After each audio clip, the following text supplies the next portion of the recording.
friends, welcome to another episode of Deep True Crime as we dive deep into different cases and let you know what went wrong in those cases. What should you be a little more careful of in this world that we live in? I'm Manny Rodriguez with Deep True Crime. Thank you so much for joining me today. I hope you're having an amazing day. If that sounds like something you would like to follow, make sure you hit on that subscribe button, click on that like, click on that notification bell. That way YouTube lets you know whenever I go live or I upload content. Thank you for joining me. Now let's go ahead and dive into it. In today's episode, I want to share with you a little summary of facts around the Barry Morphew case. Now, if you've been following my channel, you know I covered the whole affidavit. I want to share with you a summary of the facts that are surrounding this case. So, first thing I want to talk about is Suzanne Morphew goes missing Mother's Day, May 10th, 2020. Barry Morphew says he hears her lightly snoring when he leaves to go to Broomfield. And leaving, he doesn't wish her a happy Mother's Day.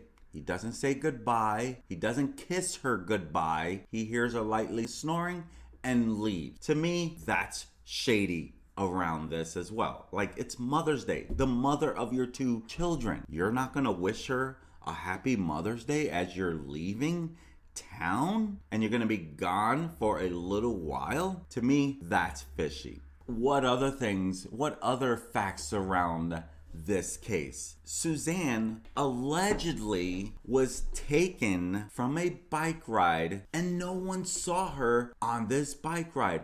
There have been no witnesses that say she went riding, we saw her on her bike. Not one. So to me, that's weird on its own. Now, detectives, they asked Barry about the home security camera and why were they off? When did they work? He didn't have many answers. He said it's normally off. He didn't use it much.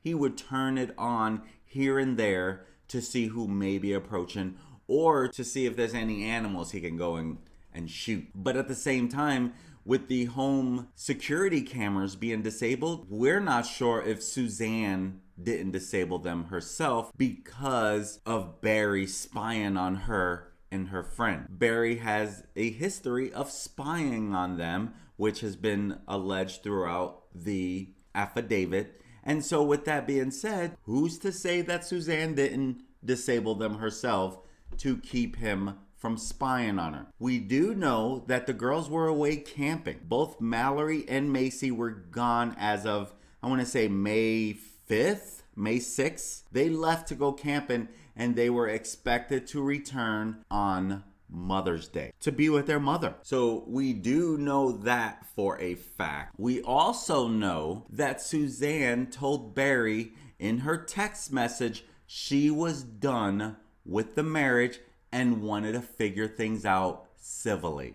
Wanted to end things on a good note. That's a fact around the Suzanne Morphew case. Another interesting fact around the case against Barry Morphew. Barry had planned a trip to Broomfield and all of a sudden last minute he's trying to get everyone together, trying to get everyone to Broomfield, planning things last minute. And so he plans this trip that he scheduled a crew for at the very last minute. That is strange on its own as well. But this is a fact around the case against Barry Morphew. And what's also interesting is here they have this planned project to fix some wall in Broomfield, but Barry doesn't leave the proper tools for them to accomplish this project. He's the lead project organizer, right? He's in charge of this. This is his doing. But he doesn't bring the most important parts, the most important tools for this project of the wall.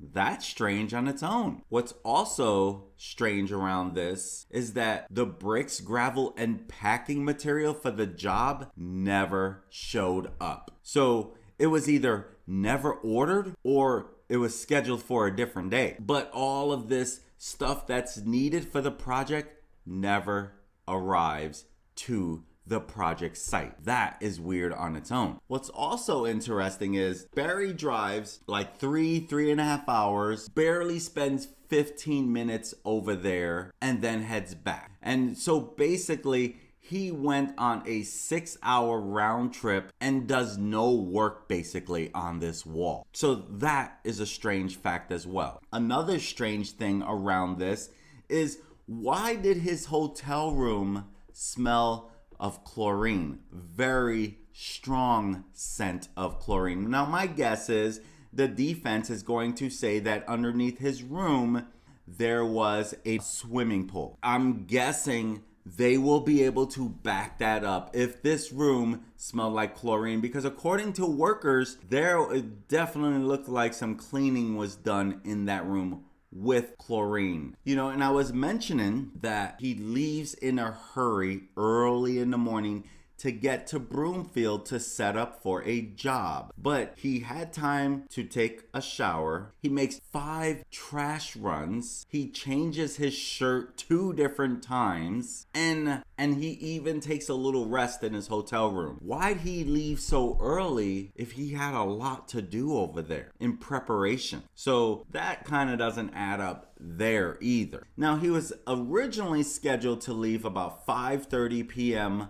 on Sunday, May 10th. That was the time he was scheduled to leave because they were supposed to work on this project Monday morning. And the thing is that we never know the reason why he ends up leaving early in the morning instead of later in the day as originally planned on. Why would he leave almost 12 hours earlier than expected? That is a strange occurrence as well in the timeline of everything that has happened around here. And he leaves at 5. He doesn't even tell all of his employees what's going on, because they're all expecting that he won't be there till much, much later. So the change in this whole thing, that's odd on its own as well. Now, Morgan Gentile, who was one of the workers that he hired and who was also supposed to be staying in the hotel room after he leaves. Now, according to her and according to him, they don't have any relationship sexually, anything like that. And he was originally supposed to drive Morgan Gentile, and he says he changes his mind because she's a smoker. But she's driven in the vehicle multiple times before. He even makes that strange comment to her that he can kill someone and get away with it, basically. Like, he can bury her and no one would ever find a person, a body. That's a strange comment right there. Now, he doesn't call Morgan Gentile. Now, remember, he leaves at 5 in the morning. Now, Morgan thinks she hears his truck go by her home because she can recognize the exhaust, but this has never been proven. So I don't see that showing up at court at all, because you can't really prove that was him. But he calls Morgan Gentile at 11:15 that Sunday morning, which is almost 6 hours after he left, and he asked her to also bring someone else for the crew. So when he calls her, he asks her to add Jeff Puckett to be part of the crew, and then he tells her at 11:15 when he calls her, he's already in Broomfield, which is strange because he wasn't supposed to be there till later that night. Now, he tells Morgan he needs an additional person to work on the site with them, which is why she is to hire Jeff Puckett. But here he is needing an additional person to work on the wall, but he doesn't tell Morgan that he didn't bring the right tools to go ahead and get the right tools either. And since Morgan Gentile and Jeff would be coming from Salida, they could have picked up the tools. Like, he does all this packing, but he doesn't remember the right tools for the project. That to me is shady on its own. That's weird. Your mind should be all about this project, right? Because at this time, no report of her missing. You're supposed to be up early the night before, packing your truck and doing all that stuff. How do you not know to get the right tools? To me, that is a piece of evidence they're going to be using against him. Now, Cassidy Cordova, someone else who was going to work on this project with him, he calls Cassidy a week or 2 before, says, hey, I'm going to need you for a project. Never calls Cassidy again. Cassidy calls him to say, hey, do you need me at this project? He says, yes, I do. Allegedly, he just forgets to call Cassidy, who was expected to arrive Monday for the job. And that's where Cassidy, has to call Barry himself, and he calls him around 1:30 to ask, hey, do you still need me to show up tomorrow? So he doesn't even inform him of anything until basically the day before he's supposed to be there. He never follows up. What I also find strange is that Barry, he doesn't even try to call Suzanne. You've heard me mention this throughout when I was sharing this affidavit, but he doesn't try to call Suzanne. He only sends her about 3 text messages, only one of which is after he is made aware she is missing. So after she goes missing, you don't blow up her phone trying to get a hold of her? That's strange, unless you already knew what happened. Then the neighbor calls Barry saying, hey, I can't find your wife. And then he tells her, the neighbor, the husband and wife, they're both like, one is the husband calls, the wife goes checks, things like that. Then the wife calls, something along those lines. And he tells the neighbor to look for Suzanne's bike. And if it's not there, to call 911. Interesting that he already puts a pinpoint with the bike, because it's 5 a.m. when he leaves. He doesn't have a conversation with her that she's going to a bike ride early in that morning. That's strange that he even kind of leads to look for the bike. The missing part's going to be the bike. Barry, that's strange on its own. I ride a lot. Maybe in my case, my wife would say, well, if he's not there, bike's not there, he's on his bike, which would make sense because I ride all the time.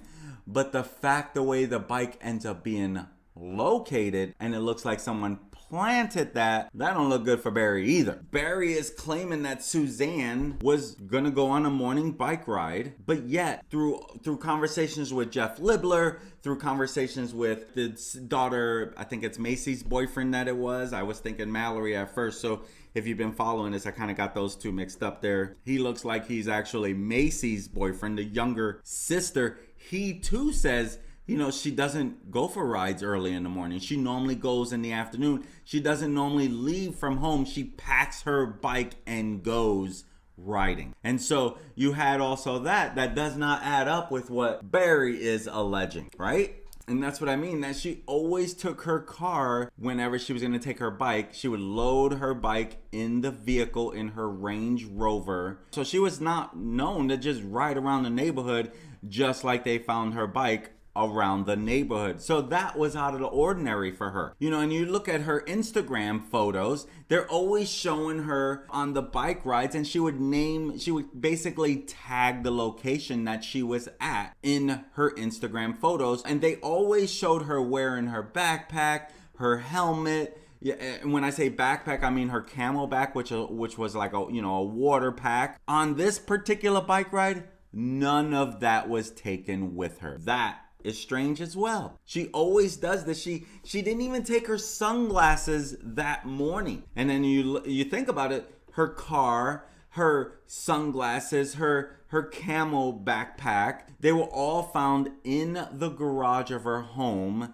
Her biking gloves and pair of biking shorts were found in her bedroom in a pile, where Barry walks the detective over there and just kind of points over there to go get it, that it would be right there. Why wouldn't she wear a bike pants? I'm telling you, it does not look good for Barry. And that Sunday, he says she was planning a morning bike ride. He also kind of contradicts himself and saying she normally goes on YouTube and attends a virtual mass church service that was going to be held that morning. And that day, she also had a Zoom wedding she was supposed to be on of her very best friend, Sheila Oliver's daughter, getting married. There's no way she would have missed that. When the neighbor, the Ritters, when they called the police and they said Barry has no phone service, he's on his way back home, he has no signal. But yet, come to find out through truck telematics, basically, Barry was sitting in the hotel room with signal. Now, that's a lie by Barry that he told the Ritters. He said that he was first contacted by his neighbors, the Ritters, while he was working on the wall. He then says he rushed to the hotel to leave his tools and rushed straight home. Evidence shows he was in his hotel room. He did not have to rush to the hotel to drop tools off. Evidence also showed that Barry never left his hotel room for another half an hour after he was called. So he didn't even drop everything and go to his wife. And then if you think about it, like, evidence also shows that around 6 p.m. he made 3 trips around 6 p.m. to bring rakes and shovels into hotel lobby, where he just drops everything off there. I still don't get over why he doesn't, like, if my wife goes missing, I'm blowing her up. I'm not just gonna send some text, call me. The way he responded when all of this began does not look good for him. This is why I could see why you look through this affidavit. I did have a little struggle in, like, man, they're going to need more. I still have that little struggle that the prosecution's going to need more to actually get a conviction of first-degree murder or more. I truly believe nothing else points to anyone else. And he's given saying, hey, she went for a bike ride, which is from his mouth. And, you look at the bike, if she was hit by a car, there was no damage to the bike. The handbrakes, the handbrakes were all working. There's no sign of any accident in this. There was no evidence of an accident. There was no pieces of tattered clothing, blood, nothing to show that there was a body ever sitting next to this bike on the grass or anything like that. So basically nothing shows that an accident actually happened between this bike, Suzanne, and a vehicle or something. And what's interesting is when Barry gets to the bike scene that night, he just asked about the bike. Did you find her phone? He didn't say, did you find my wife? Did you find any proof that she was actually here? He asked, did you find her phone? Now, to me, if he is guilty, he probably knows where this phone is. Why is he so hung up on this phone? So that right there, he asked about the bike, he asked about the phone, but he doesn't say if they find any evidence that Suzanne was actually there. And what got my attention is that he says, as soon as he gets out of his truck at the bike scene, he says, did a mountain lion get her? Something along those lines. A mountain lion got her. Like he says this multiple times about a mountain lion. He says that to the cops. He says that to Morgan. He says that to his family back home. And the cops, they never suggested anything like that happened. No, nothing along the lines of a mountain lion. No proof that a mountain lion could have had her. And when the search for Suzanne had begun, Barry states that, our marriage is perfect. No problems whatsoever. A big, bold-faced lie that would come out to be a lie. And it would be proven by the daughters. It would be proven by friends. It would be proven by the lover. He's claiming his wife didn't say anything about leaving or showed any intention of divorcing him or leaving him. He says, she never sits me down and says, this is what I want. And he even lies, I believe this is a lie. And he's like, if she wanted that, if she sat me down and told me what was going on, I would have said, okay. Now, it would have broke my heart, but I would have been okay. But proof has already shown, no, Barry, you would have flipped out. What I also find interesting is he actually deleted evidence from his phone showing that his relationship with Suzanne was not going well. It was actually deteriorating and going down, and it was just getting worse. She wanted out. And he later admits there were problems in the marriage dating back to, before they moved to Colorado when they lived in Indiana.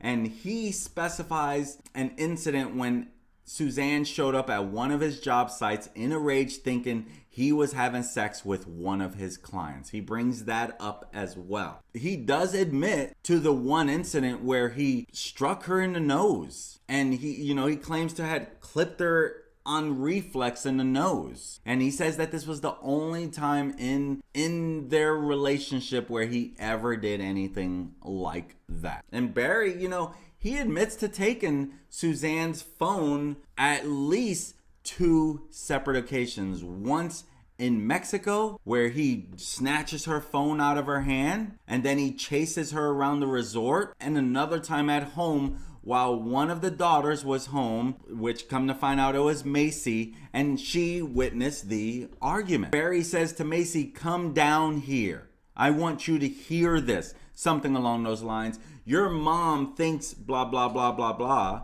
Like, Macy doesn't need to hear that stuff. So these are sides where you see the angry side of him.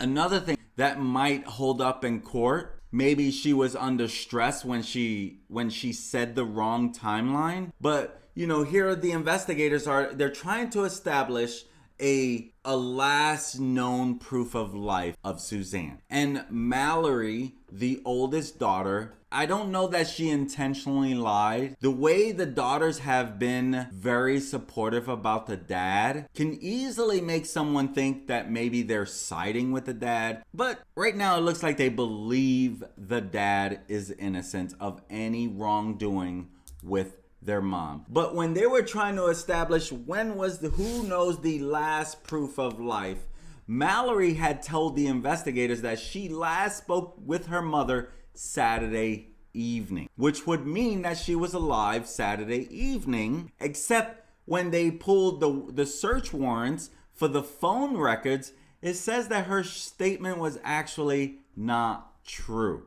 She didn't speak to her Saturday evening. So that will definitely most likely be presented in court, because are they going to show it as Mallory lying for the dad, or she was confused, she was upset, her mom is missing, she's worried, she said the wrong time she spoke? I could definitely see that. Though this is a little bit of a discrepancy on what she said and what the truth is, I don't think she intentionally lied to them. I'm siding with daughter does want mom found.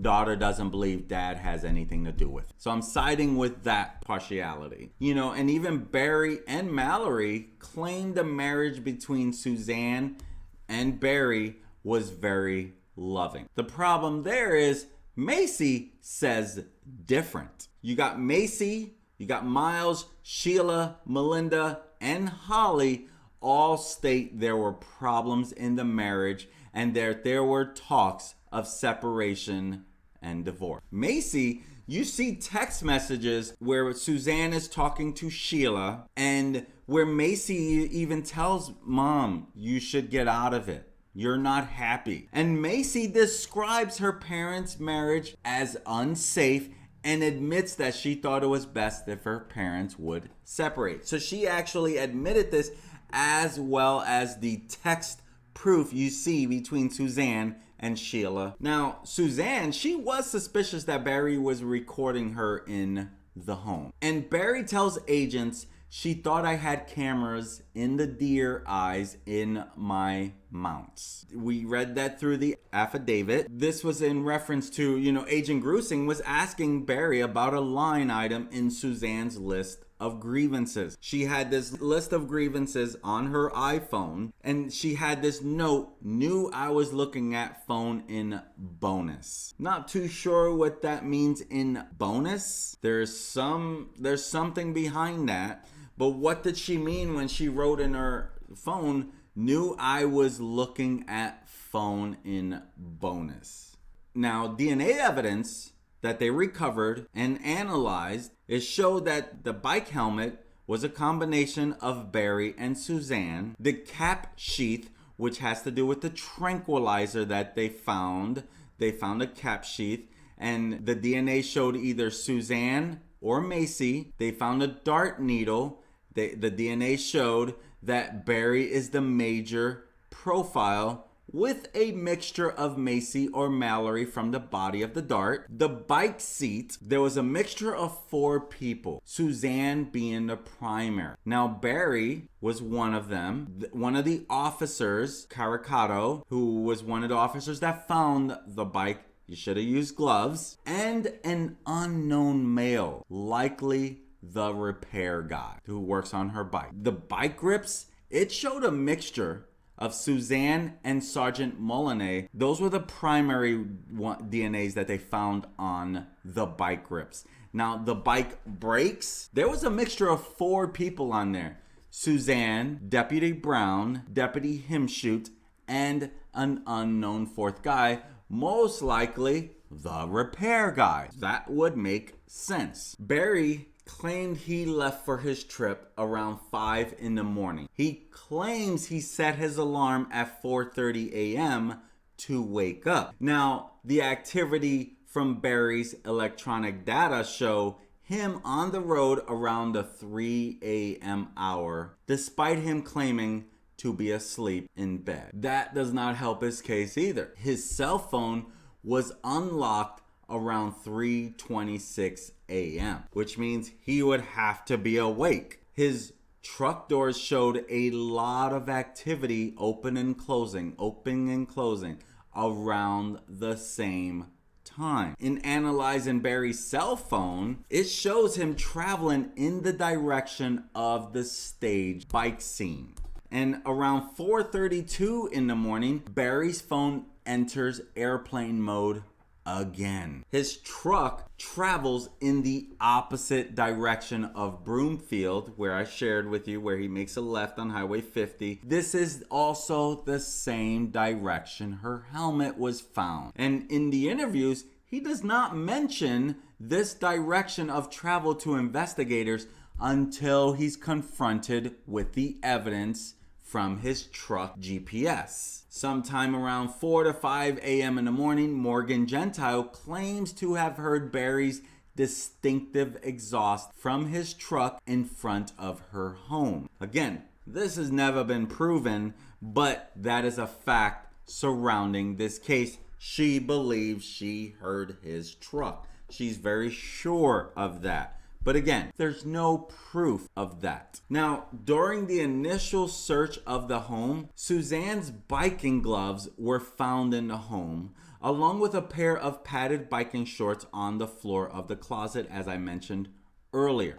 Now, here's the truth. If she's going bike riding early in the morning or whenever, she doesn't take her gloves, she doesn't take her padded biking shorts. Now, granted, I have gloves, I have biking shorts. I don't wear them every trip. But she's still new to this, which is she's still loving it. It's still a fever for her where she loves to be on the bike, right? It's something new she's found, and she's absolutely loving it. I'm surprised she did not at least have her biking shorts. To me, if she's going biking, there's way too many things left behind that Barry, if the killer and guilty, he dropped the ball on some of that stuff. He literally dropped the ball on some of that stuff. Her wallet, her cash, driver's license, hydration packet, medication, and a key were found in the Range Rover. That would make sense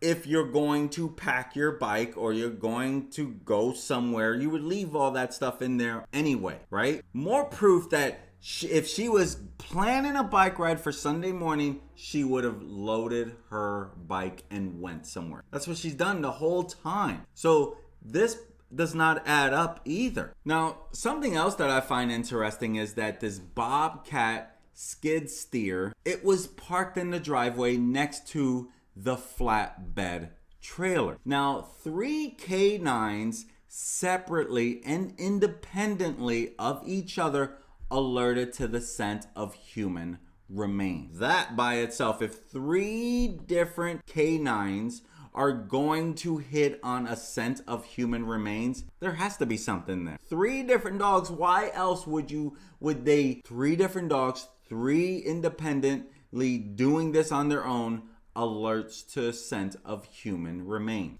Investigators also find that the cutting edge or the blade of the skid steer bucket had been recently replaced. Now, Barry claims a man named Trent Howard may have the blade that was replaced. Now, on Saturday, May 9th, all independent, verifiable activity from Suzanne, there's nothing. There's nothing that happens after 2:44 p.m.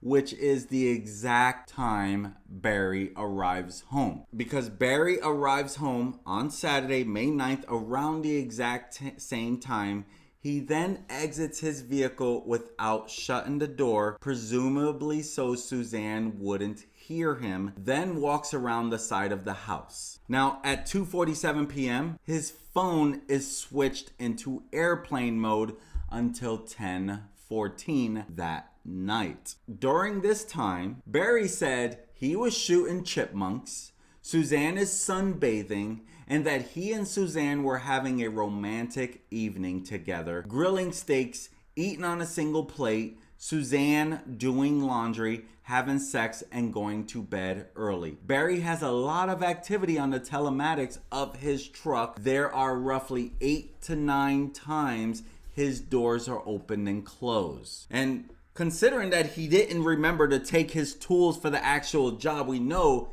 he did not pack that. At approximately 5:33 p.m., Barry disconnects the power from the computer module on his truck. Suzanne did not respond to the last communication received by her lover. Now here is a couple facts we do know. Barry, as I stated earlier, 2 different times he snatched the phone from her. My guess, I'm guessing, he got home, didn't close the door, she didn't know he was quite getting in there, snatches her phone again, sees the messages with Jeff Libler. The flip side of me says he was so hard trying to find out who the lover was that he didn't know who the lover was. Maybe it was under a different name, I don't know. But at the same time, the coincidence between Jeff Libler messaging with Suzanne, Barry getting home all about the same time, and then no life activity left with her. She was scared of him.